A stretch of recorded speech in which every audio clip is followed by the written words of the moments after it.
Hello, I'm Sebastian Montclair, and you are watching Don't Play in My Face.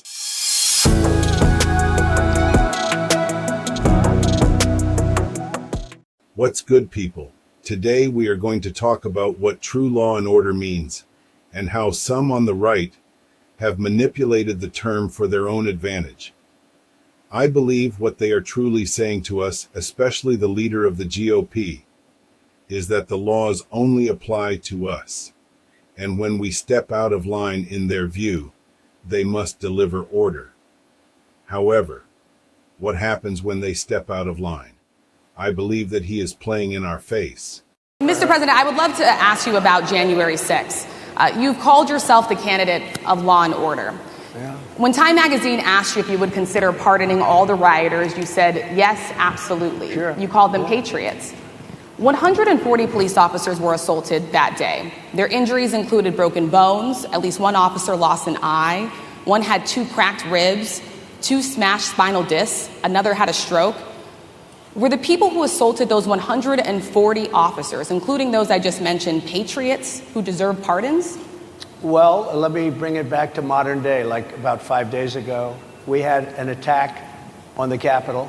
Horrible attack on the Capitol. You saw the people that were protesting and spraying these incredible monuments, bells, lions, all these magnificent limestone and granite with red paint, red spray paint that will never actually come off, especially in the limestone. It will never, I'm a builder, I know about this stuff. It'll never, you'll see it in 100 years from now. They viciously attacked our government. They fought with police. They fought with them much more openly than I saw on January 6th.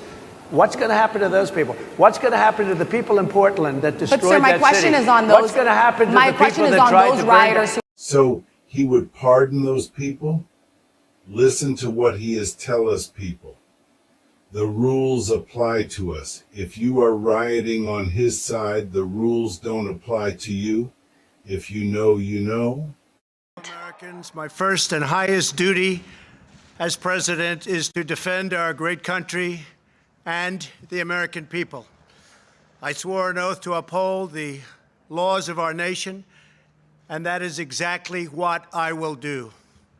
All Americans were rightly sickened and revolted by the brutal death of George Floyd. My administration is fully committed that for George and his family, justice will be served. He will not have died in vain.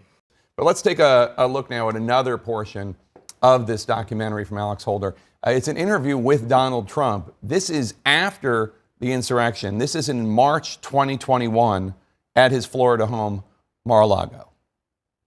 Can we talk for a minute about January 6th? Yeah.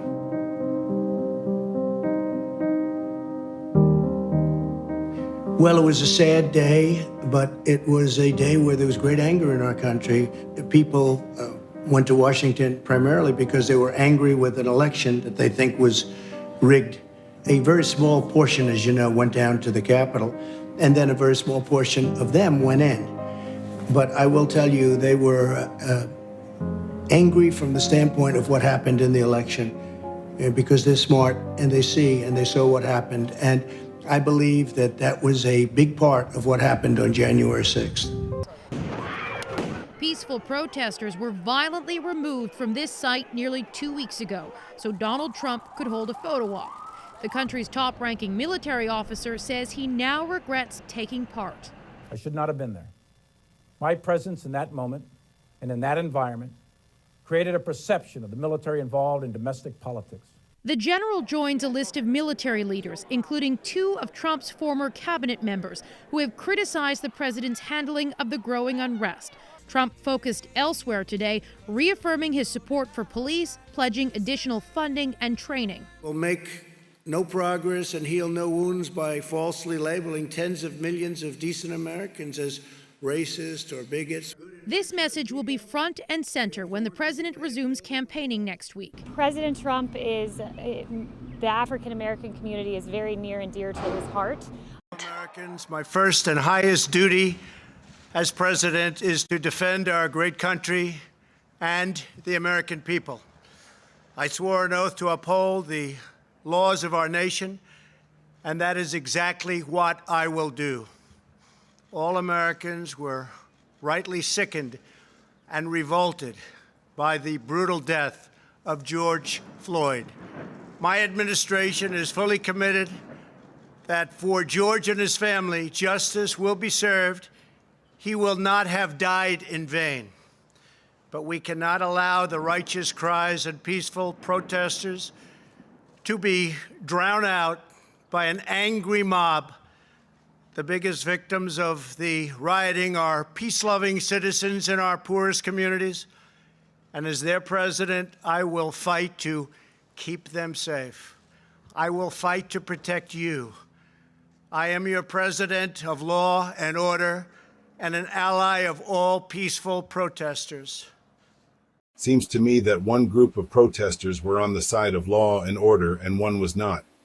Do not let these people tell you that what you are seeing with your own eyes is a lie.